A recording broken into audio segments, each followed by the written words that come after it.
To introduce the program tonight, we had a block party all afternoon, which was a lovely day. It was probably one of the messiest days that we had in the lab. And I always like the lab most when it is a mess. Tonight we have a beautiful, a little bit more quiet program. We invited Justin Vivian Bond, who used to live 2 blocks away, or 1 block away from us, right above the Mars Bar. Half a block, basically, yeah. A few meters. And Justin invited a few guests. I think the first one is already here. The reason why it's so great to have Justin Vivian here tonight is that Justin is not only an amazing performer, but I think also one of the best cultural critics that we have. I think you always have beautiful anecdotes, so I'm very much looking forward to that. And thank you very much both for being here tonight. Justin, you will introduce your guest second.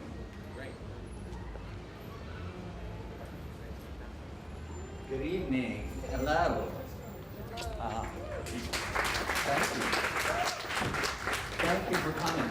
I'm very excited to be here. I didn't really have any clue what this was truly about, but I've been admiring the architecture, and it seems like there's a lot of... Can you pass me my computer out of that bag right there, Hanson? So they asked me to come and do something here, and I said, well, I think it would be interesting to have an evening of anecdotes and storytelling about the neighborhood and living in the East Village. And I invited some of the most interesting people I've ever known that lived in the East Village. And one of them has shown up. And she's a multiple personality. Is that working? You want to come up here? Oh. They've taped this thing. Is it James? Is it on? Is it on? This is Little Annie, ladies and gentlemen. One of the greatest singers in the world. One of my favorite people in the world. Vice versa. Oh, thank you. Absolutely. Anyone, feel free, come in, make yourselves at Hi, home. baby. How you doing? One of my guests this evening, Kemba Fowler, got a job. So she Let's couldn't... hear it. Yeah, let's hear it for Job. Kemba. She got a job, so she couldn't make it, but she sent me, I think, a speech. She wrote a speech for me to read to you, so I thought I'd start out the evening. The first story of the evening is from Kemba Fowler. I'm at a job, but here's an essay I composed. Hey, did you find an apartment? You know, my building was sold, and I feel a little bit like I'm on a hamster wheel of housing court. Tonight's gonna be hard, sort of, because I'm uptown. If it's casual, maybe I won't come over, but if there's any good-looking investors, give them my number. I like nasty, aggressive men who aren't artists. If anyone looks like Oliver Reed there tonight, give him my number. Any era Oliver Reed. Oliver, the musical to Gladiator. It would be great to talk to the Guggenheim about buying us a building, and we will call it Transylvania. It will be black and octagon shaped with an Olympic-sized swimming pool on the roof. One of the storefronts is a horse stable, one is a ceramic studio. I can ride a Black Beauty type of Elizabeth Taylor horse to the East River without a bit or a saddle. I just hold the mane and hope for the best. You can have maybe, I don't know, a Palomino with a pink shell carriage with white wooden painted wheels. I will live on the 2nd floor and my apartment will be tile red. You can live on any floor, 1 through 13. There's a motorcycle garage occupied by bikers who are always working on their bikes, and we go to bring them coffee in our underwear. When any friends or family come to visit, they can have their own floor like a Julian Snobble's house. Julian Snobble will love our octagon Transylvania, and El Decor would put it on the cover. It would receive landmark status and receive a plaque. We can sleep at night peacefully in the air from Houston Street blowing through the house onto 2nd Street like it does now in my apartment. I really hope I don't lose my apartment. I've been there all my life as I know it. I hate the High Line, whatever that is on the west side. I hate all that bar-feet, crappy street art in the Lower East Side. I like uncommissioned works by people with sexy names. I don't like dance music and don't have anything to celebrate. I am the lead singer of one of New York's premier theatrical rock bands, the voluptuous horror of Karen Black. I am a famous artist, weigh 105 pounds, and am extremely lazy sexually. I don't like straight men that much unless they are tough and have good ideas and are somehow gentlemanly. Hopefully they aren't on their phones too much. People that are always on their phones are creepy. I'm a future feminist, although I don't like explaining that right now, if ever. It is a program of action. End of speech.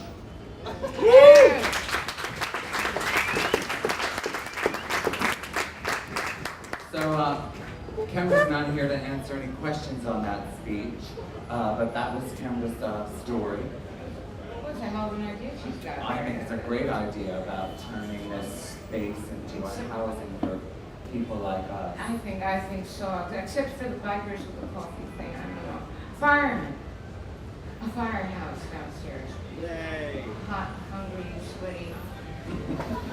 We're gonna have to have 3 fetish floors, one for each of us. So it could be one with musicians, one with motorcycles, and one with firemen. And magicians. And magicians, just because. They need housing Midgets. too.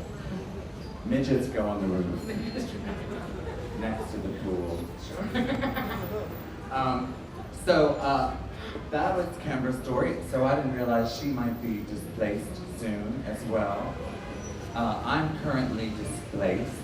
I used to live half a block from here, above Mars Bar in the loft, in what used to be artist housing. Was settled by the La Mama, people from La Mama, and it had 4 units and Mars Bar underneath. And we were moved out in June, and the people that were the original homesteaders there, when they finally build a 12-floor condo building, will be able to purchase homes in there for $1. But the rest of us who were subletters, sort of supplementing the original tenants' incomes, are high and dry. I'm just going to give you a little bit of the story of my East Village life, because I moved to New York in 1994, and my first job was in Chelsea. I worked at a different light bookstore, but my first sort of nightclub thing, I worked in nightclubs here in the 90s, and my first sort of important job, I guess you could say, was working as a hostess in a nightclub on Avenue B called Cake in 1995. The club was called Cream, and I started working there, and it was right after the, well, it wasn't right after, it was during the sort of tail end of the insanity of AIDS deaths, and it was a time when there was a lot of panic around sexuality and sex in New York, and so I thought it was important to bring back a kind of a whimsical element to public sex. So I was working with Mario Diaz and DJ Adam and a group of people, and we had a club called Cream on Wednesday nights, and we sort of inaugurated the night with what we called a big load contest. And so we had the contestants go into the bathroom and jack off into condoms, and then we hung the condoms from clotheslines above the stage, and we had a drug scale, and at the end of the night we weighed the condoms, and whoever, of course, I was quality control, so I had to go into the bathroom with all the contestants and make sure no one cheated, and sometimes even give them encouragement. And at the end of the night, we would weigh the condoms, and whoever had the biggest load would win whatever the prize might be that night. But I quickly found out that the big load contest was a lot of work, because I had to spend most of the evening in the bathroom with drunken people who thought that they had really big loads. And so I quickly changed it to the pretty penis contest. So we took pictures of penises, but then we realized that was sort of sexually exclusive or gender sort of exclusive. There were, I would say mixed gendered people with various and sundry types of penises made out of various and sundry products, or what would you called? Augmentation. Augmentations. And I love that word, augmentations. It's like enhancement. That's right. That's my friend's code name for drugs. We need enhancements up in here. T-shirts or dresses. I'll bring the white dress or the brown dress. Enhancements is good. Oh, the white dress and the brown dress. Oh, yeah. that's nice. It's like the cops are hip to that one too. So we started anyway. So we started the Big Load contest, and we said say hello to my tits contest. It was fun.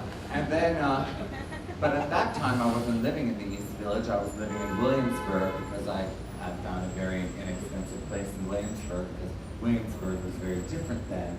And but eventually they upped my rent, jacked it up. So I had to move to the East Village because it was a lot less expensive for me to live in the East Village than to pay car fare back and forth in my fine array, which I didn't want to wear on the subway. And I got tired of giving hand jobs to cab drivers just to get home late at night. But that did work for any of you who are just looking for economic savings. And can't get back tonight. And can't get back tonight. I don't know, but I think people are, the cab drivers. They're hand job unfriendly now. I don't Yeah, they think are. No, it's changed. Well, they still charge that 50-cent extra thing. That's how. So anyway, I didn't mean to make this all about sexuality, but the East Village it is a very sexy place, and it used to be a very sexy place, and I'm sure it continues to be a very sexy place. But of course, things have changed with public sex because back then we didn't have cell phones, so people could do whatever they wanted without having it documented on Facebook the next day. So although we can have pop-up riots, we can't really do anything fun once people get there because you'll be paying for it for years to come. And what about you, Annie? Well, I used to, funnily enough, I used to live on 2nd and 2nd Street. I've lived in and out of this neighborhood since I was a kid.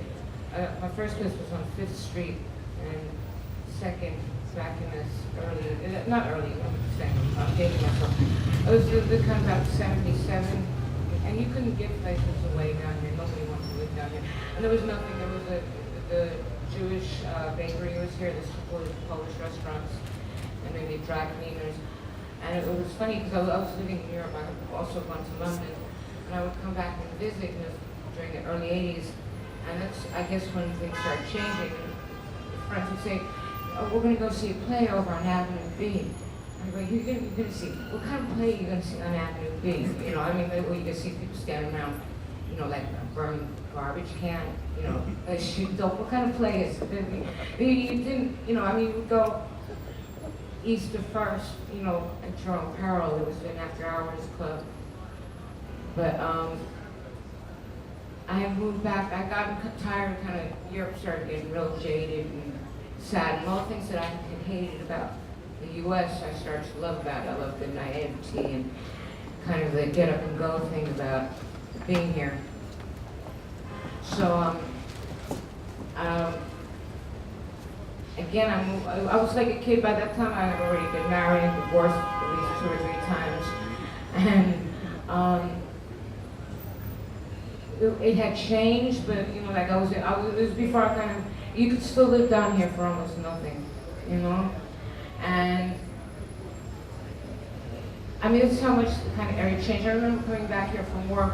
There was a few riots going down here during the 70s. There would be riots, and even in the 90s, I don't know how many times I got moved over by the projects over here. It was just like a regular occurrence, and that's what you exchange. That was the price for being an artist, and you expected that. People didn't get grants, you didn't expect, you're just grateful to have a roof over your head, This is during the Reagan years. Yeah, absolutely, and even like in the 90s, I remember when we met and everything, it was still really pretty easy to live down here. And unfortunately, I think a lot of people would, it's like you love a place. I love Mexico, and then I realized by loving Mexico, I was killing it. My presence, what I loved about it, by being there, I was changing it. And that doesn't make it bad, but it does change. And I'm not into that bitter thing, because I walked around being really angry for a long time, and a smart ass mouth on me, you know, and make people feel bad. And then I just go home and feel bad for being, you know, oh, look at this wise ass, you know. And that ain't a fun thing to go to sleep with at night. But I was actually, after WK, I don't know if you know him, who helped me. So he said, well, try to see the city as somebody who's seen it for the first time. You know, I was born outside the Bronx. This gentleman who was introducing me from the Bronx. Shout out, you know. But, you know, so I'm trying to see it now for people coming into eyes instead of kind of calling it interlopers and all the other kind of nice names I used to have, you know. Because it's true, I was an interloper too, coming in from the Bronx. Somebody was always thinking, because the one thing about New York is it keeps changing, you know, it's going to change again. I mean, down here, my father, God rest his soul, he used to say, you know, oh, New York ain't what it was. And he was saying that, you know, when I was 50 years ago. So, you know, and I've said at least every decade, you know, what it was. But I didn't enjoy it that much at the time, so go figure. So, but now I'm trying to embrace it, because when I stop to talk to people, I don't look at you all now and everything, and I don't know some people and I don't know others, and I'm sure you got much more to teach me than I can kind of teach you. So I'm trying to embrace it instead of getting angry about it, because I ain't going to change it by being angry. I think the city is, for major cities, one of the few that gives no support to the arts whatsoever. You know, I mean, you go anywhere in Europe, I mean, thank God for Europe, or I'd fucking starve to death, you know, as an artist. And it's criminal. I mean, this city was built on creativity, and it's kind of going out of its way to destroy that. And that's why you gotta vote and do all that kind of stuff. Yeah, but the problem is you don't even know who to vote for. No, it's true. It's true, you know. There's no one who's running on a creative arts Creative arts platform. That's not really the scenario I'm seeing. But yeah. You know, and artist meant, when I was a kid, artist meant being a stripper. That you were a stripper. You know, I couldn't figure out when I first came down. Like somebody was talking about the gentleman who runs up here was talking about like how things run. I'm still one of those people who can't figure out how things run. So I used to, you know, when I was a kid, I would sneak into Max's Kansas City. You know, not that because I wanted to be an artist. It was just I was like a crap criminal.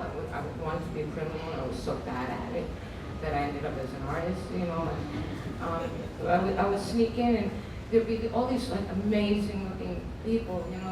And I couldn't figure out that they had sugar daddies or they had. Then somebody told me about trust funds. It took me another 10 years to figure out it was something that I didn't have. I didn't have a trust fund, you know.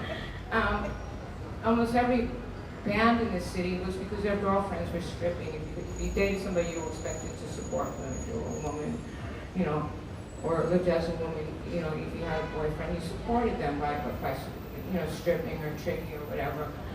So that's what being an artist. So it was not that they supported the arts then. It was just that you didn't have to so much dick to do it. Right, you could suck dick and still have a house in the East Village or yeah. You can suck dick and have a place in the same neighborhood that you sucked it. Then you sucked it, and then You can go all the way out to New Jersey or Poconos or wherever. same as well, suck dick in New Jersey. Well, yeah, actually. Then you can get a reality show. True enough that. True enough that. That's what I was thinking about a reality show, just putting them around, you know, like at Tompkins Square Park 15 years ago, and let it survive for a week, you know, doing some That would have fucking been a good reality. episode of Survivor. Survivor, absolutely. So, Lori Weeks, who's another guest, just came, but she's left again because she had she was late, so she was afraid her car was going to get towed. So I told her to move her car. It's more important to not get your car towed than to tell stories about getting your car towed.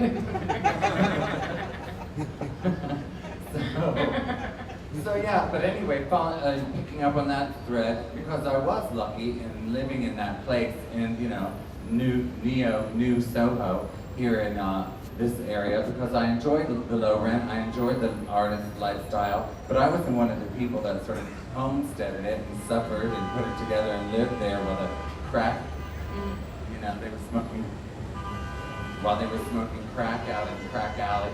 I mean, I enjoyed the fact that I had low rent, plenty of space, was making art, and still had Whole Foods across the street.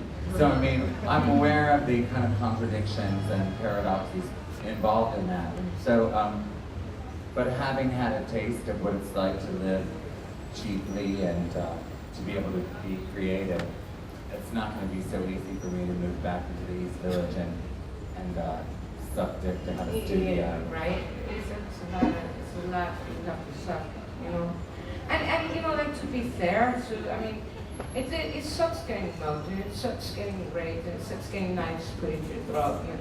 I mean, like, you know, that whole thing about, like, you know, nobody likes a cop, so you need one. And I gotta say, like, for this area, you know, like, I used to do syringe exchange, you know, before I went and sold out. Now I'm living on 57th Street, so go figure, you know what I mean? I can't say anything, you know. You know, I'm living in one big glass house, but, you know, I used to do, we work with cooperation with police around here, you know, and, which, you know, they had their priorities straight, you know, so I think that it was a whole Reaganomics thing, and that's when that, I guess, pressure point happened and everything in this neighborhood, you know, that people, you know, they don't want to, there used to be the oldest stroll in the city is 12th Street, is East 12th Street, 2nd Avenue. I used to work with the ladies, and The oldest what? the oldest independent stroll in the city goes back 150 years, I think, was 12th Street. And it got hard. Stroll? The stroll. What's that? Where you know, for to turning tricks. Oh. They're for working people, boys, you know, women, men. And it was the oldest independent stroll. You know, there was no pimps there. They would try. They used to sit in Dick's bar and try to scope it out, and then but that's another story. But it got harder and harder for me to do my job because these women got pushed. You know, people don't want to pay $3,000 a month and have somebody tricking outside their door. So these girls are now forced to kind of work under the bridge. They're doing, I guess, with pagers, but it's gotten more dangerous. You know, like this crackpot killing women out in Long Island. You know, there was a safety in numbers. And it was good for the police. It was good for us. You know, it was good for the women. You know, so you know, the problems don't go away. They just got moved. You know, it's not like all these women suddenly got great jobs and educations and their ID back and their children. They just got marginalized out into the middle of nowhere. You know, where it's dangerous. So, but that having been said, you know, as I said, I'm living in a nice 3-foot studio apartment.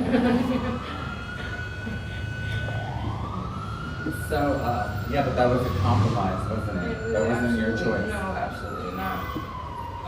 But anyway, but that's what we all do, so,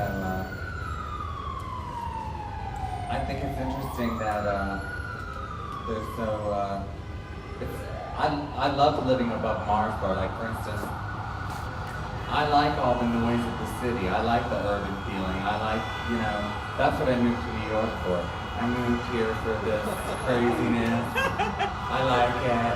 It makes me feel like I'm in a movie. It's nice to hear the sounds outside your head. Absolutely. Amen. That's why I love that country. And when I moved into the loft above Mars Bar, because I worked in nightclubs for so long, and of course, when you live in a work in a nightclub and live in one,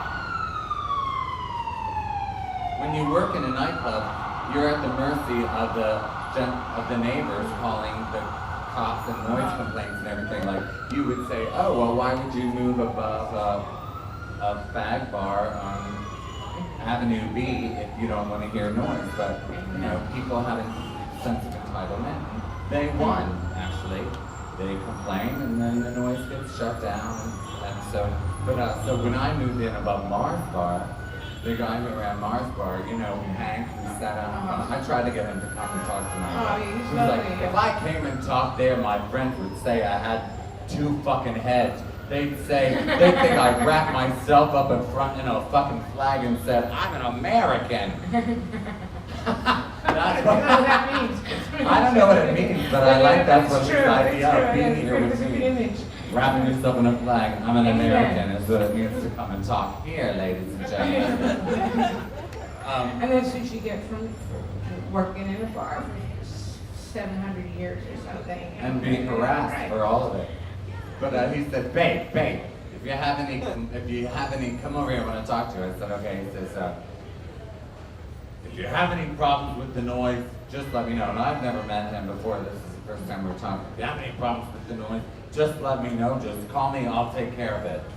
I said, well, what's your name? He said, Hank. I said, I'm Justin. I said, Hank, you're never going to hear a noise complaint from me.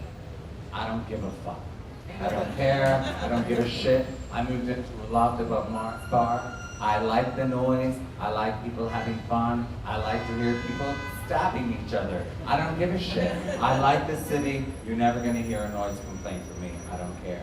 And he looked at me like I was crazy, and he never heard a noise complaint from me. I mean, if I could have done anything to sort of ameliorate the stench,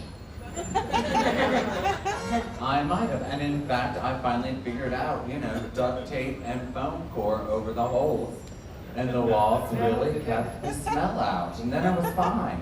But the noise I like, it's like a lullaby. If you want to live in the city, expect the noise. Thank you, Lord. It's very comforting Could you to me. move below me? The sign, what? Move below me. I'll be happy to move below you. I like the noise. I think it's important, and so I think It's being alive. It's a sound of life. That's what was funny too. Is that some of the people who made the kind of biggest noise about the noise were people who were working in nightclubs themselves up until a couple of years ago. I was like, get over yourselves. You forgot you got a little bit kind of settled in and everything, and now you're just like closing the door. It's like, oh, I'm all right, Jack. You don't want no noise. Well, you want to work, but you don't want no. As long as it's not in my neighborhood, And that's what was. I mean, that was what is good and what isn't. Why I'm trying to embrace it. that's why people are hypocrites, and we're all hypocrites. That's right. We all go through changes, and we want everything to change with us. We want to be comfortable when we want to be comfortable. We want to have fun when we want to have fun, and that's the way it goes. So, But that's what Vermont is for. We want quiet. There's a whole middle of the country that's quiet. There's fresh air. But you don't feel have there's Whole no Foods cigarette across smoke. the street. That's right. I mean, that's the thing. They want it all. Or the people now with this, when you smoke a cigarette, you just, I just want to smoke a cigarette. I want a few pleasures left in life. They smoke a cigarette. There's somebody across the street go, and I don't want to punch their fucking lights out. You know what I mean? It's like, get the fuck out of here. There's a bus idling for an hour It's and like, a half. I'm smoking the cigarette, and I'm not coughing. What the fuck is wrong with you? You want a pulmonologist here? I mean, I hate that. If only people would die that fast if you blew smoke in their face. That's right. And I quit smoking. No, I didn't. I just had a Yeah, but you cigarette. quit, I quit it. I know what it's like not to smoke. So anyway, that's just sort of a, I don't know, little rambling scenario, what we did. And what is this about again? Yeah. Oh, well, we're supposed to be talking about comfort. Comfort. Oh yeah, well I take a great amount of comfort from noise and people screaming and dancing and I mean, but I will say, I like the noise of New York and the streets of New York, but I really didn't like it in Miami. It's cars and techno coming out of like that kind of music. I don't like it. I was ready to kill. So you have to definitely be. You have to find the right really. Yeah, you climb it. Yeah, you have to like it. Anyway, so that's just some people can't sleep when they hear the ocean because they're afraid there's going to be a tsunami. Yeah, so one thing about the country, I always think there's like a kind of serial killer. Yeah, I hate Like the children country. in the corn. Yeah, that, or even like the suburbs, I just think that people could come and Oh. kill you. Yeah, I grew up in the suburbs. I was afraid. I'm someone was still gonna terrified. come Actually, kill they me. will come and kill you or burn crosses on your lawn or something. Yeah, it scares the hell out of me. I mean, I grew up I lived in Yonkers and they were fucking animals. God forgive me. It's horrible. It's horrible. They're racist fucking assholes. I'm gonna get beat up when I leave, right? I think you can take care of yourself. Yeah, I can. Well, Lori's still parking in the car. She's gonna be out. She'll get here and tell you about the Lori parking thinks too many situation, weeks. the comfort of parking. But is there anyone that would like to say anything? I sort of hoped everybody else would share their stories or their experiences or scenarios, questions, anything like that. When Lori gets here, she's going to read something, but I did so when I got kidnapped.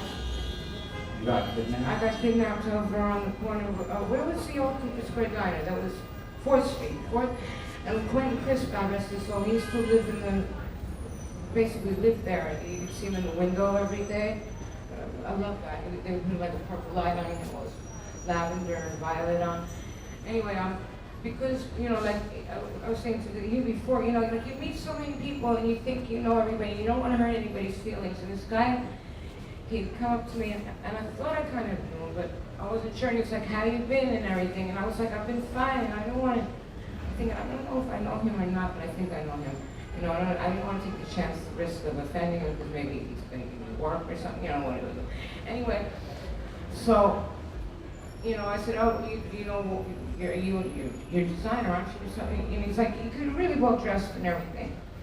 So, I started feeling uncomfortable. I just, you know, you got that thing in your pit of your stomach, which you should, you know, you develop that sense. And I said, something ain't right. So I purposely, I was living over on the west side, and I purposely walked from to 3rd Avenue to get a cab, because I didn't want this guy seeing where I was going. And he must have followed me, and he pushed me into the cab. And he said, he goes, you know, I lost you all that time ago. What happened was I had been living in Brazil, and I came back and I was really dark, and I had a Cleopatra haircut, and he knew me when I was Nefertiti. And I mean, this guy was serious. He was like, he wasn't going to let me go, and he started reaching in his pocket. He knew you when you were Nefertiti? When I was Nefertiti. Like in a previous life or something? In a previous life, yes, oh, I that's see, right, okay. yeah. So I was like, oh, you know, it's like, okay, you know, I was going, I'm sorry, I don't remember you from that long, my memory's shot, you know. And he's reaching into his pocket, I go, fuck, you know, and the cab driver is like, this, God bless this cab driver, I'd love to find this guy, you know, that. He reaches into his pocket, he pulls out a little bottle of Chanel and starts rubbing it all over his face. Which is kind of more scary than a gun, because a gun I could deal with, you know. I've been shot, but a bottle of Chanel, you know, what, you know. Was it perfume or cream? It was perfume. Ooh. Yeah, it was nice. So I loved it, but you know, he was just rubbing it all over himself. And he had me, and this cab driver, I loved him, he was Egyptian, so he kind of explained what was going on. So we kept pulling up in front of what I knew all the police precincts. So we would pull up besides the police cars, and all they saw was I had this like big white fake fur coat on. So they thought it was like a pimp, and one of his girls having a kind of domestic. So the cops never get involved. So like we're pulling up, and the cab driver's rolling down his window. The cops would shoot off. I'm like, yeah. So we're going all over the city like this. So finally, we kind of God love this driver, and he keeps talking about Egypt, because I think, let's bring it back to Egypt. Maybe we work our way through our lifetimes, and this motherfucker will let me go. You know? So we're gonna just like get to the present with him. And after about an hour driving around, we got onto some red lights on 14th Street. The driver says, jump. I don't never know what happened to the driver, but that guy, he really, you know, he's a godsend. That was an angel to take down. So he tore off. He tore off. Chanel. Yeah, and because I didn't want to hurt the guy's feelings, I'm fucking entertaining this fucking wacko. You know what I mean? So that's it. And that was a happy ending story. Not all of them were that happy. That was a happy story. I hope it was happy for the cabbie. I got a feeling it was because I actually saw the kind of wacko around again a couple of times. I think he just was having a bad night. Or a good one. Or a good one, that's right. And I was a little bit flattered. And Well, it's cheating. always And, you know, flattering. it wasn't like, you know, oh, I remember you when you were Shelley Winters. You know, when you was 15. I always say it's flattering when a sociopath falls for you. Or a narcissist, especially a narcissist. That was an overheard conversation I heard today. Oh, hon, you gotta date a narcissist. So anyway, does anyone have anything, any narcissists or sociopaths in the audience who might like to share a story, an anecdote, a question, a thought, any scenarios that you'd like to share? Yes, young man. All right, I wanted to. Don't hold it by this bottom part. Don't hold it by the bottom, it doesn't work. Is that working? Yeah, it's working. What about, I have a blackout story. You have a blackout story? Not when I blacked out, but when the city blacked out. Oh, do you want to come share it? Do you want to come up here on the stage and share it? Come up, you're handsome. People will like looking at you. Justin's been a good friend for a very long time. I've been in the East Village for like 12 years. I guess it's not as long as you, but how many people were here during the blackout? Was it not as many as I thought? Okay, that was the best night of my life, basically, in the city. I had the best time. The East Village, I was in the East Village the entire night, and I went home. My door is magnetically, because they put those key fobs, so I'm going to get into my building. The door was open, and somehow it felt totally safe. I'm on Avenue D. It's not so bad anymore, but that night we went to, I was like, I couldn't get a hold of anybody, so I walked to the coffin when it was still on Avenue A, when it was really fun. Where were you? Where was I? Were you in the city? I was in the city. It was the best night of my life, too. See, were you in the East Village? I was in the East Village. I was at home. And the electricity went out, and I didn't know what happened. And then I found out that it was a blackout. So I lived on 12th Street, same place I lived during 9/11. I thought, wonder what happened this time. But then I found out it was a blackout, and I said to my girlfriend at the time, /boyfriend/lover, I said, girl, we gotta get down to the liquor store because they've got all that chilled champagne, and it's gonna go bad if we don't drink it. So we went down to the liquor store and bought a whole bunch of, champagne out of the liquor store, and then Daniel Nardicchio, who's a nightclub impresario type, he had just come back from visiting his family in Ohio, and he had a pickup truck full of bales of hay in it. So we decided to go for a hay ride and drink champagne. So we went riding around in the city, drinking champagne in the back of this pickup truck with hay bales, and then we parked by Tompkins Square Park, and we just sat there, got drunk, and watched everybody walk home from work because no one could get a subway or a cab. Everybody had to walk. I mean, I did feel early. Yeah, this is early in the day on was it a Thursday or a Friday? And I felt bad for other people that had jobs because they had to walk. Usually it's the other way around. And so they were coming home from work, and we just sat there and drank. And then when the sun went down, there was no traffic because they weren't letting anyone in and out of Manhattan. And so we took my ex-boyfriend/girlfriend/lover was a DJ. So we ended up in the bottom of what used to be Marian's in the Slide with a battery-operated boombox. I smoked a little hash, and everybody was running around the Bowery because there was no lights, just the stars, and it was a warm summer night. So everybody was just running around either naked or in their underwear on the street, dancing, having fun, and no one could really see because, there were no lights or anything. And I was just laying on the hood of some car making out with this very gorgeous-looking young man who eventually ended up marrying a primetime TV star who I can't name right now. But it was a very exotic and wonderful night in Manhattan where you could actually appreciate the silence and nature. Nature and the nature of nature. It was wonderful. Oh, and the other thing was that Bodega on 4th Street and 2nd Avenue, which just up the road there, they were the most wonderful people because, people hadn't planned to be without power, and they had flashlights, and they let people in and walk people through their store, and you might have to wait in line for a little while, but everybody had a chance to go in and buy what they needed and pick it out of the store, and it was just a wonderful, everybody was just looking out for everybody. It really showed what, a few years before you got to see what New York was made of in a disaster, but then this was a kind of, when you got to see what New York was made of when it wasn't about fear, but just about something strange happening and everybody just kind of having to pull together and look out for each other and survive. And it was a really beautiful, inspiring thing. I think they should cut the lights at least 3 nights a year, every year. Yeah. So people can get used to it and be prepared. I mean, that's one thing I thought, even though the hurricane didn't really come, I thought it was good for everybody to kind of just have to find out what they would need to do in case of something like that. Every few years, they'll think it's important to be prepared for a disaster. I know I have them. No, I had the best time. I really did.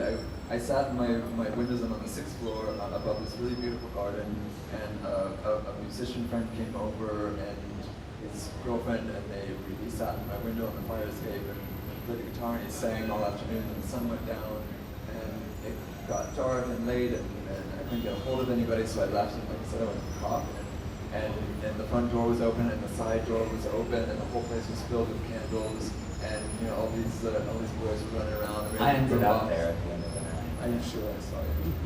Probably. Yeah. We had a ball. I mean, they were playing a boombox on batteries, and everybody was sitting on the curb outside under moonlight. It was nearly You're not allowed to sit on the curb, ordinarily. Ordinarily, right? And everyone was basking in this beautiful blue light, and it was like almost, it was nearly a full moon. It was. It was this gorgeous blue light on all the streets. Anyone else have a story to tell? Thank you, Matthew. Matthew plays for service. Tell Lower East Side. Hi. Hi. I'm gonna tell Lower East Side story. This is cool. Hi. Hi. Hi, tell everybody your name. I'm Kelly. Hi. I moved here in 1985 into the Rock Against Racism squat on A Street between B and C. And there's a whole lot of stories there for about a decade, but just go see Rent and, we'll cover that. So I'm going to skip ahead to 94.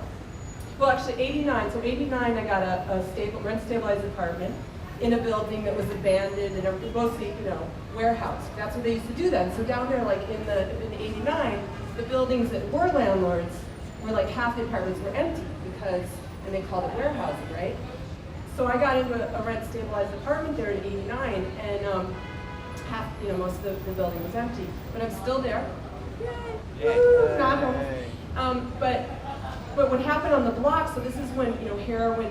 Talking about the Reagan years, right? The Operation Pressure Point. There were cops on every corner from like the late '80s, early '90s, trying to clean up the neighborhood, and that's when things started to clean up. And NYU students started to move in.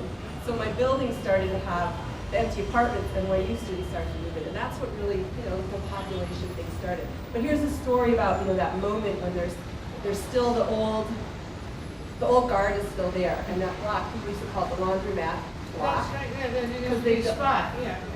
Right, they sold heroin out of the laundromat, which was, and when I lived in the squat across the street, I used to do my laundry there, because it was a laundromat. I used to go there, I never did laundry, but I didn't know why.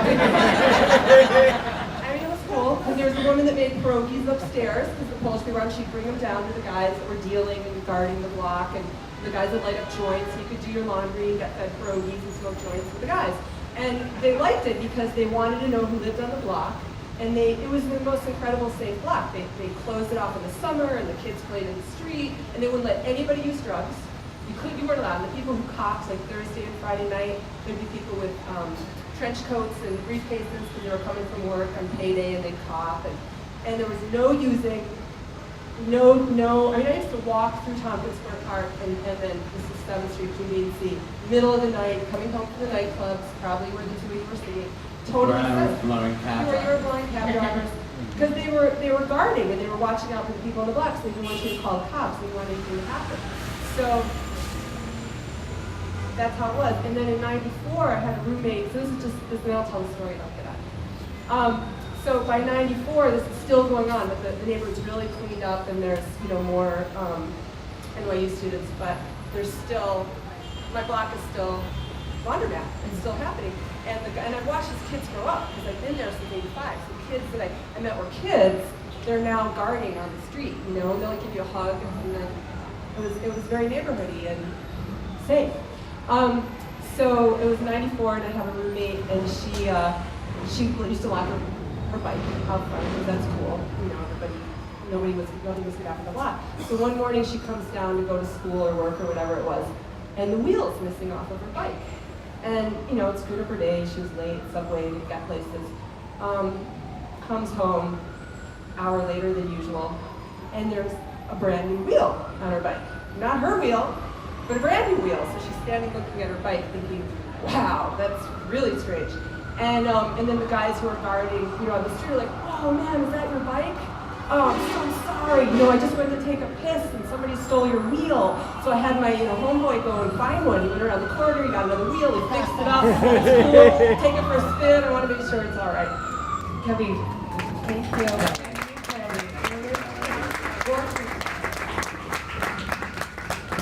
Any more stories, anyone? Want to share another story? No. Story I have just been told is on her way. Supposedly, she wrecked her car on 2nd Street. She wrecked it? That's what he said. But she'll be here. She'll have a story. She'll have a story having just wrecked her car while trying to find a parking space. Anybody else? I don't even know how long we've been here. I know, it feels like days. We're going to be here until they get us some government subsidized housing.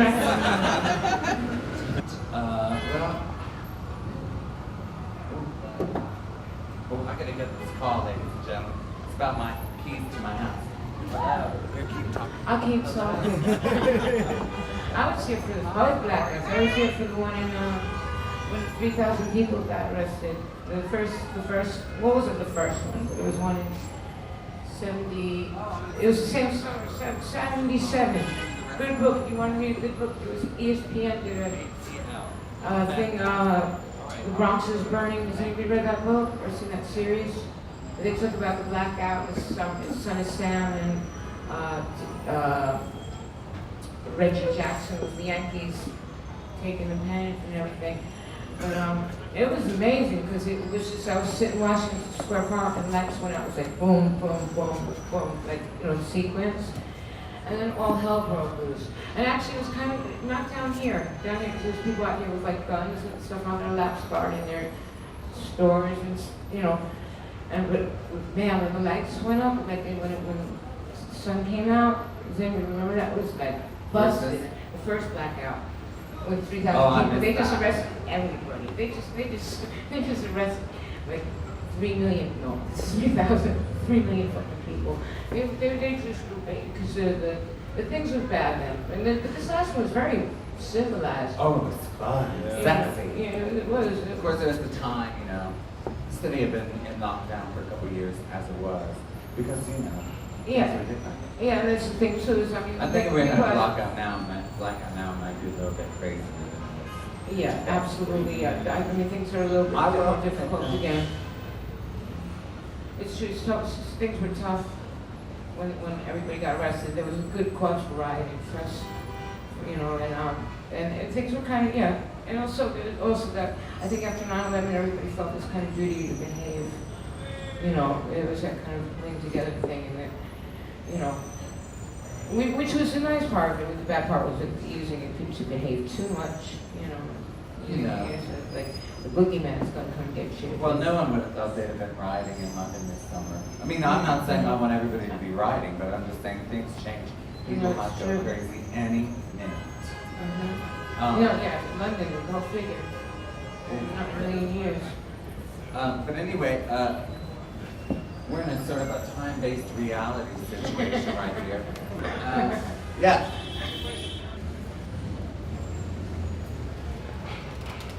To me, it was very strange to move here from Holland, where sexuality is such a part of the urban vibe. And here it seems to be totally hidden. I lived in South Slope for a while, and then you realize it has been moved from there, from 42nd Street to the South Slope. But how do you think the city in the US should deal with sexuality? Well, here in New York, we display our sexuality by pushing our children around in baby carriages. That is how people know we're having sex. And I think that's kind of that's what public sex is about in the East Village now. It's about having had children, and everything is pretty much geared around that. I mean, when I moved to 12th Street in 1995 or 6 or whatever, again, it was like pretty, it was much grittier, and they opened this little cafe called Chow for Now, and we'd go in there and we'd be all hungover and eating our breakfast and then of course, and I loved the people there and I loved Chow for Now, but then I had to stop going because it just became overrun with mothers and their baby carriages, and I was like, that is not, you know, the sound I want to hear when I had a hangover. And so it became about that, and that's fine too. It's just, you know, it's not about sexuality, it's about a safe place to raise your children, I think. Yeah, and there was always kind of children, but you weren't expected to kind of walk on the other side of the street just because somebody's going to mow you down with a baby carriage. I mean, there's always people with children. I know dealers would put their kids through Catholic school by dealing, you know, drugs, you know, and yeah, I felt like I was helping giving kids good Catholic educations by you know, helping out with my money every day. But you know, people had kids and there were schools and you kind of, there was like certain things you didn't do in front of the school or something. But now it's this kind of thing like you know, God forgive me, but anybody could fucking have a kid. And I'm saying this pet peeve. It's a baby carriages and stuff, like, you know, like you're supposed to kind of like bow down and move out of the way and get hit by a car because they want to have kids and live in a fucking East Village or live anywhere in this, you know what I mean? It's just become like, it ain't all that fucking deep. You know what I mean? It's really not that No, deep. it's just different. You know, I mean, I everybody always used to have thought it, that so my kids block in New York would by the be time like, you know, 16, Jodie Foster and Taxi Driver. But if you had a kid in New York, that's what she was supposed to do. Is there anyone else? But is that an answer to your question? I mean, I don't think the United States of America is really about being sexy. Justin just released a new book, so perhaps you want to say something about that before we end. Yes, I just found a bobby pin in my hair. From yesterday's hairstyle. I didn't really...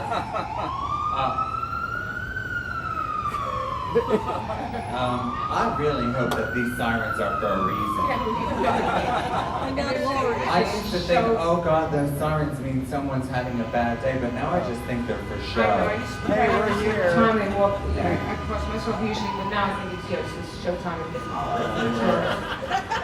and Now I find myself, I guiltily find myself thinking, I hope someone's dying in that yes. Yes. Well, yes, I wrote a book. It's called Tango, My Childhood Backwards and in High Heels. And it's been published by the Feminist Press, and it's out, and it's doing very well, and people seem to like it. And I would have read from it tonight, but it's not about the East Village, it's about my childhood in Maryland. But I will be reading from it at the at Blue Stockings around the corner on the something of October. So, like a Blue Stockings website, I'll be doing signing. And I'm doing a show at Duane Park on the 10th. And I have an art exhibition opening, my first solo art exhibition of my paintings, and it's an installation sort of about the neighborhood and my old house and all that. At Participant Gallery, it's called The Fall of the House of Whimsy, that opens on Halloween on October 30th. Samhain Eve, I should say. And so that's what I'm going to be doing. And my record's out too, so go on my website, buy everything, so I can get an apartment. Thank you for having me. Thank you all so much for coming.